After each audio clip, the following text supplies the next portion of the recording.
The day when the earth will cast out human corpses from within itself. Emily Bennett had never believed in ghosts.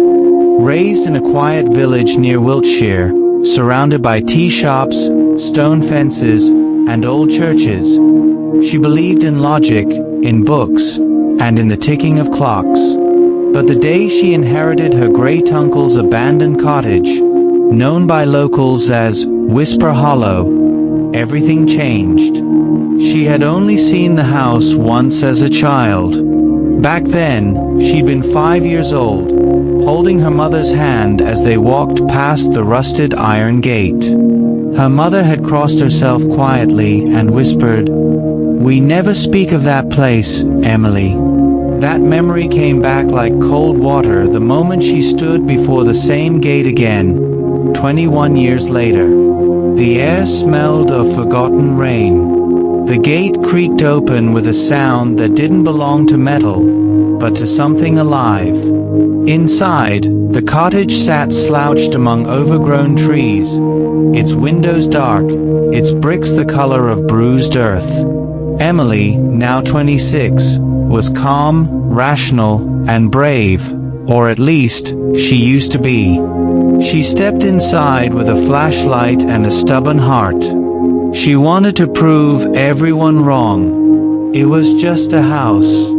A place with history, yes, but nothing to fear. That belief lasted exactly 6 minutes. The moment she entered the hallway, she felt something shift.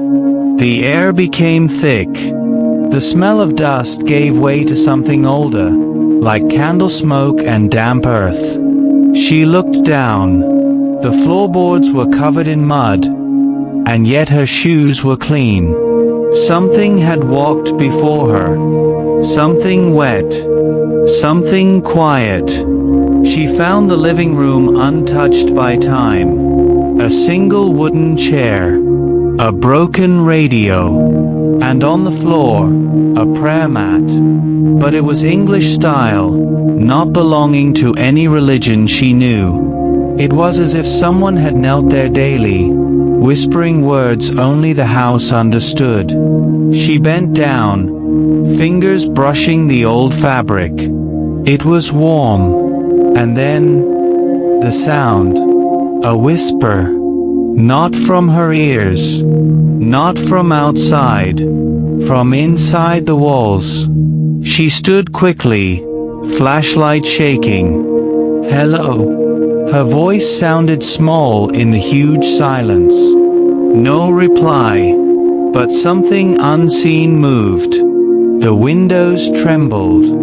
The fireplace hissed. And then, through the silence, came a voice. A man's voice. Soft, gentle, broken. "Forgive me, please." Emily's breath caught. She turned to run, but the door was gone. The hallway behind her was no longer there. In its place, a dark corridor stretching far too long, lined with candles that lit themselves as her eyes moved. Her heart pounded. This was not fear of death. It was fear of knowing, the kind that touched the soul. That's when she saw him. A shadow of a man, kneeling on the mat, head bowed, shoulders shaking, crying, whispering, praying. Emily froze in the doorway of the living room, her breath held tight in her chest. The shadowed figure on the prayer mat remained still, his back to her, whispering softly into the quiet like a child confessing secrets to the dark. His shoulders trembled with each word, his head bowed low. The candlelight flickered in rhythm with his voice, casting tall, dancing shadows along the cracked walls. Emily wanted to scream, to run, but her feet were rooted to the floor like the house itself had swallowed her. And yet, beneath the fear, something stirred in her heart. Pity. This wasn't a monster.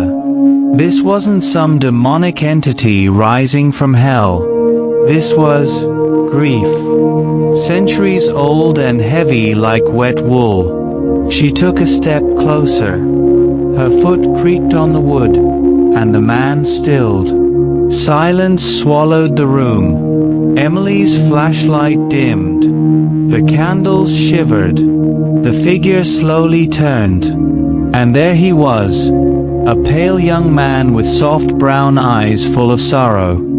No blood, no claws, no horror. Just eyes, begging for understanding. "Who are you?" Emily whispered. The man didn't answer. Instead, he slowly pointed to the floor beneath the prayer mat. His lips moved but made no sound. Emily stepped forward, every bone in her body resisting. She knelt, trembling, and lifted the mat. Beneath it, carved into the floorboards with something sharp, were words. "Forgive me, Father, for I buried her here." Emily's breath vanished. She staggered backward, eyes wide. What did you do?" she whispered. The man stood, his feet not quite touching the floor.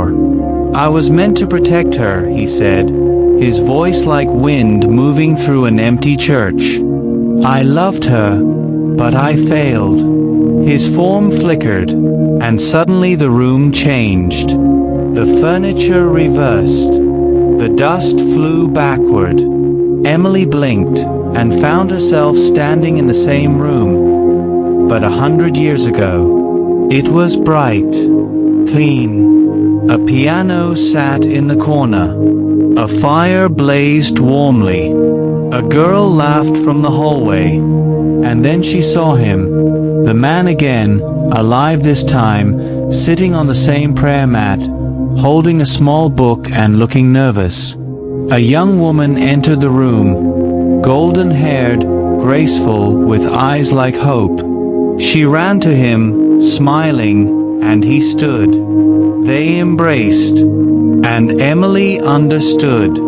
This was love, pure and dangerous, but forbidden. She watched as time moved like a river. The two lovers kept meeting in secret. And then, darkness, shouts, a heavy knock at the door. The girl's father, red-faced with rage. A fight. A slap. The young man weeping alone on the mat. The girl gone. Days passed. And then he dug. Right there in the floor of the room. And buried her with trembling hands and a soul breaking in silence. The vision vanished. Emily stood again in the present, hands shaking. The house was dark. The ghost gone. But now, the air was heavier. She had seen the truth. The house didn't haunt people with death. It haunted them with memory. The house was praying for forgiveness, for rest, for truth to be uncovered. Emily fell to her knees. She whispered, "You didn't mean to, did you?" And the floor beneath her warmed slightly, like a hand pressed from below. She called Thomas, the only friend who still believed in her, a theology student at Oxford who knew more about spirits than anyone she trusted. He arrived that night, his face pale, his fingers trembling as he held an old Bible and a flashlight. "This place," he said, stepping inside, "it's alive." Emily nodded. "He's still here." They returned to the room. Emily explained everything. Thomas knelt at the floor and whispered a prayer, gentle, respectful. The house creaked as if it listened. Thomas stood, shaken. "There's someone else here," he said. "A darker presence. Someone who wanted the girl silenced. The boy wasn't the only one involved." That night, the real horror began. The walls bled, literally. Crimson lines trickled down the wallpaper. The piano played itself, a lullaby, soft and sad. In the mirror, they saw not their own reflections but the girl, pale, lips blue, eyes open and crying. Thomas tried to pray louder, but a scream erupted from beneath the floorboards. The mat caught fire. The room spun. Emily screamed, grabbing Thomas's arm. And then, a silence deeper than death. They awoke in the woods behind the house. It was dawn. Birds chirped like nothing had happened. But Emily's heart was bruised with grief. "I think we disturbed something that wasn't ready," Thomas said. Emily nodded. "And something doesn't want the truth out." She researched all day, digging into archives and letters. She found the names: Henry Langston, the young man; Elizabeth Caro, the girl; and her father, Reverend Malcolm Caro, a priest, a man of God, and a murderer. The truth became clear. Elizabeth had fallen in love with Henry, a servant boy. When she became pregnant, her father flew into rage. He beat her, locked her away, and when she begged to run away with Henry, she disappeared. Henry buried her, not because he killed her, but because he found her, already gone. And out of love and fear, he hid her body beneath the floor where they had once prayed together. The house had held it all in, for a century, praying, crying, waiting. Emily stood before the house again that night, with Thomas beside her. She whispered, "It's time." They entered, this time with candles and courage. Emily stepped onto the prayer mat. She knelt. "Elizabeth," she said, "you didn't deserve silence. I see you now, and I'll speak for you." She took out a letter she had written, a full confession of what had happened, supported by records and history. She placed it in the middle of the room. Thomas lit the last candle, and then everything stopped. No more whispers, no more blood, just warmth. A golden glow filled the room, and standing there, side by side, were Henry and Elizabeth, smiling, holding hands, at peace. They looked at Emily, and vanished in the light. The house breathed once, and slept. Emily had never known peace to feel so fragile. After the night she and Thomas saw the spirits of Henry and Elizabeth finally united, a warm silence had fallen over the house. The bloody walls had dried. The piano no longer played itself.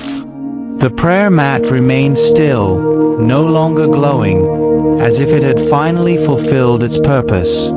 But inside her, a restlessness was growing. Truth didn't only belong to her, it belonged to the entire village, to everyone who had lived in ignorance of what had happened in that house a century ago. She had the letter, the records, the research, and her memories.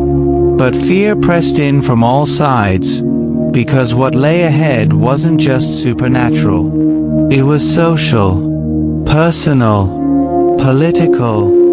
Elizabeth's father, Reverend Malcolm Caro, had not only been a clergyman. He was a founder of the village chapel, a man whose sermons were still quoted during services, whose portrait still hung in the church entrance, smiling gently above a golden plaque that read, "A man of righteousness and honor." Emily stared at that plaque the following morning, her heart trembling. How could truth live where lies had been worshipped? She stood in the doorway of the chapel, holding the documents in a folder, while the choir practiced softly in the background. Thomas was beside her again, faithful and steady, his eyes scanning the stained glass windows as if searching for cracks in the saints. "You're really going to do it?" he asked. "Tell them everything?" Emily nodded. The truth buried Elizabeth. Silence buried Henry. "I won't be the third shovel." She stepped forward and approached the current vicar, an elderly man named Father Grant. He'd known Emily's family since she was a child. When he saw her, he smiled warmly, until she handed him the file. His hands trembled as he read. The smile faded. His eyes widened. And then, for a long moment, the chapel went utterly still. No choir, no footsteps, just the sound of pages turning and the breath between history and its reckoning. Father Grant looked up slowly, face pale. "If this is true, then everything we built here, it was built on a lie." Emily met his eyes. "But now we have a chance to rebuild on truth." The vicar closed the file and whispered a prayer beneath his breath. Then he nodded. "We'll call a meeting. This can't be hidden. Not anymore." That night, the town gathered inside the chapel. Old women in flowered shawls, young children with sleepy eyes, farmers, shopkeepers, and the mayor himself. Emily stood at the front, heart pounding, clutching the folder to her chest. Thomas gave her a reassuring nod. Father Grant introduced her gently. "Tonight," he said, "we listen to a story that was never allowed to be told. A story the very walls of our village have been holding in." Emily stepped forward and spoke. She told them everything. The love story, the violence, the prayer mat, the haunting, the discovery, the visions. She showed the records, the letters, the newspaper clippings. And for a long time, no one moved. Then a woman stood, elderly, thin, holding a handkerchief. My grandmother used to say she heard a girl crying in her dreams when she lived near that house. She said no one believed her. Another man rose. My grandfather was a young altar boy under Reverend Caro. He told me once that there were things the Reverend forbade people to talk about. Secrets. But he never told me what. A storm of whispers filled the chapel. Not anger, not rejection, recognition. The truth had lived in shadows too long, but it had always knocked softly from behind closed doors. Later that night, Emily and Thomas returned to Whisper Hollow. It was raining softly. The wind was no longer sharp. They stood in the living room, staring at the prayer mat. Emily whispered, "It's not over, is it?" Thomas nodded slowly. "I think there's more buried than we thought." They decided to visit the chapel archives again, searching deeper. In the oldest drawers, sealed in dust and iron clasps, they found a locked journal. The name on the front sent a chill down Emily's spine. Reverend Malcolm Caro. With careful hands, they opened it. The pages were brittle, the ink faded, but the words were terrifyingly clear. "I was told she would shame us," one entry read. "I was told God would not forgive a daughter who disobeyed." Another read, "She cried, oh how she cried, but sin must not be allowed to grow." And the final entry shattered Emily's breath. "I buried her in prayer. I silenced her in God's name. Let the house pray until the earth forgives me." Emily dropped the journal. The prayer mat in the cottage suddenly lit up, faintly, like a candle resisting death. The air grew cold, and a new voice filled the room. Not Henry's, not Elizabeth's, his. "Do you forgive me?" the voice asked.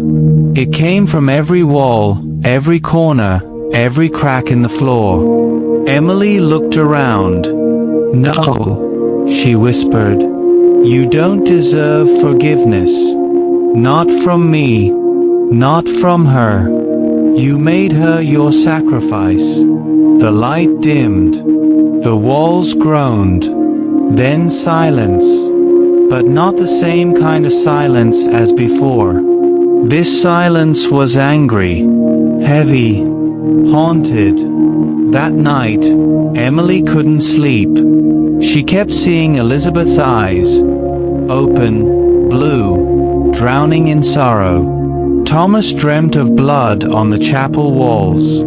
And when they awoke, the village church bell was ringing, though no one had pulled the rope. When they arrived, the chapel was cold. On the altar, someone had written in ash, "She still cries." It became clear. Elizabeth was not at peace. Henry might have found closure, but she had not. Because her story had been told, but her voice had not. Emily knew what had to be done. The ground where the body had been found was still quiet. No police, no markers, no burial. Emily knelt there with Thomas and whispered a prayer, not from scripture, not from fear, but from her own soul. "Elizabeth," she said softly, "you were silenced. You were buried by those who should have loved you. You were taken in God's name, but now we speak your name in truth. You are seen, you are heard, and you are not forgotten." The wind stilled, the sky brightened slightly, and somewhere far, far below the roots of the cottage, the ground sighed. That night, a final vision came. Emily awoke to the sound of footsteps. She followed them to the prayer mat. There, standing in the candlelight, was Elizabeth, alone, serene, holding her locket. "Thank you," she said gently. Emily stepped closer. "Are you at peace?" Elizabeth smiled softly.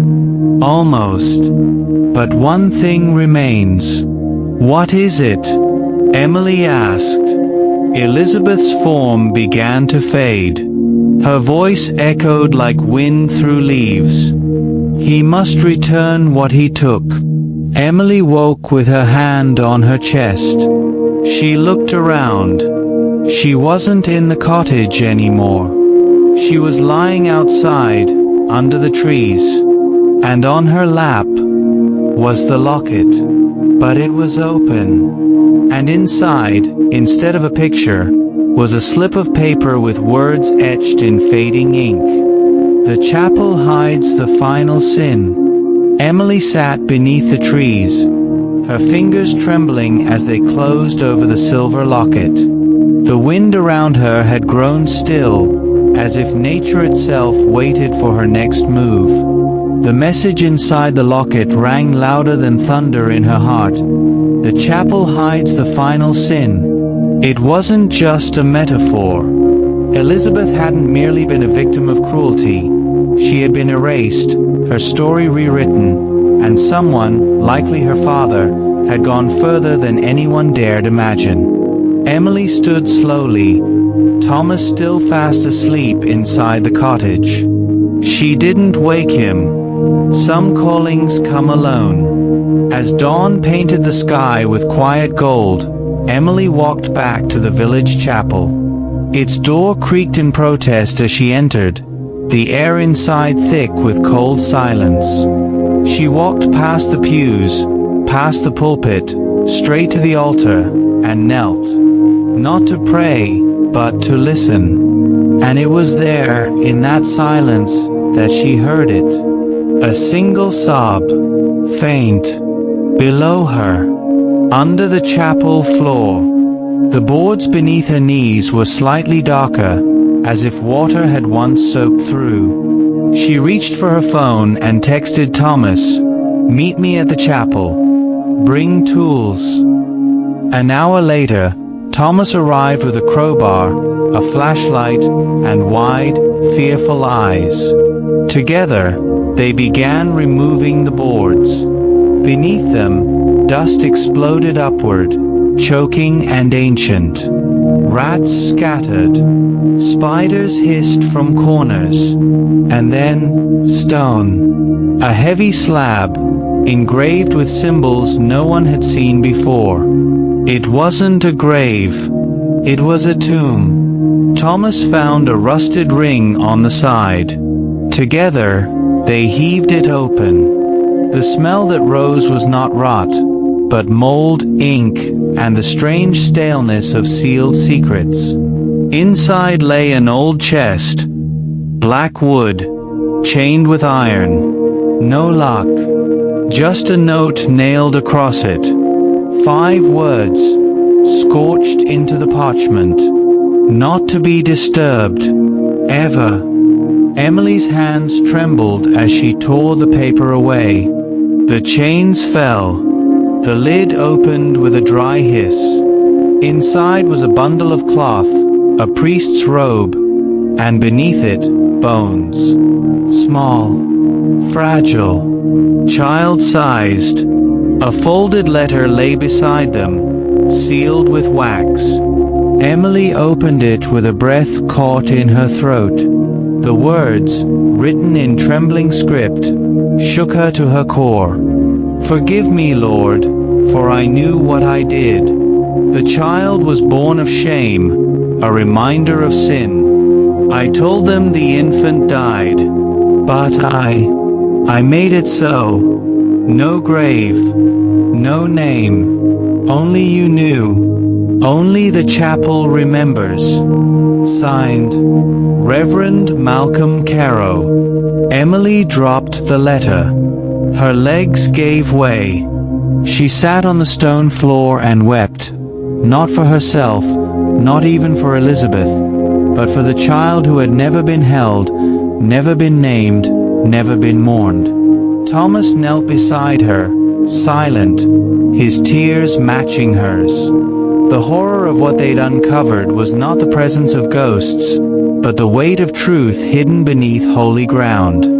"He killed the baby," Emily whispered. "He killed his own grandchild." The chapel groaned around them. The stained glass windows trembled, and from the altar, a loud, splitting crack echoed through the building as if the church itself had had enough. Suddenly, a wind howled through the nave. Furious, wild, holy. Candles flew from their holders. The organ played a single, haunting note. And in the center of the aisle, the figure of Reverend Caro appeared. Not as a ghost of grief, but as a spirit of fury, clinging to his self-righteous pride. "You had no right," he bellowed, his voice thunder. "You were not chosen to reveal what was buried in God's name." Emily stood slowly, her tears now dried by courage. "You buried love. You buried truth. You buried your own flesh and blood. God never told you to do that. You did it in your name, not His." The spirit screeched. Shadows burst from the chapel corners. But then, another presence emerged. Soft, warm, glowing. Elizabeth. She stepped forward, holding a small child in her arms. Luminous, peaceful, swaddled in light. Her face, once twisted in grief, now bore a calm only heaven could grant. "You cannot silence me any more, Father," she whispered. "I am not afraid of your sermons." The ghost of Reverend Caro lunged, but the child in her arms opened its glowing eyes. and the spirit was thrown backward by a blast of pure, soundless light. He screamed, not in pain, but in shame, and vanished into ash. The windows fell still. The wind stopped. The chapel was silent again, but this time, truly at peace. Elizabeth turned to Emily and Thomas. "Thank you," she said, her voice softer than light itself. "You gave my child a name. You gave my soul a voice. The prayer has ended." She looked down at the child, kissed its forehead, and together they faded into golden mist that rose to the rafters and vanished like incense. A final, peaceful sigh swept through the church. And then, silence. Sacred, warm, whole. Emily collapsed into Thomas's arms. They held each other for a long time, surrounded by candles, ash, and broken truths finally set free. In the days that followed, the chapel was closed for restoration. Emily wrote a book about the experience, The House That Prayed, not to sell stories, but to give voices to the dead, to remind the living that every sin leaves an echo, and every prayer, even if whispered in tears, shakes the walls of heaven. The cottage at Whisper Hollow was blessed and converted into a shelter for abused women. The room where the mat had rested became a space of quiet prayer for anyone who carried sorrow too heavy for words. Years later, Emily and Thomas sat in the chapel as husband and wife, watching their daughter read from a book of Psalms, her voice pure, strong, and full of life. The house no longer cried. The earth no longer trembled. The prayer had ended, but its blessing remained. Because sometimes, the scariest stories are not the ones where ghosts scream, but the ones where the silence breaks at last, where forgotten hearts finally speak, and where the earth, once burdened by injustice, can finally sleep.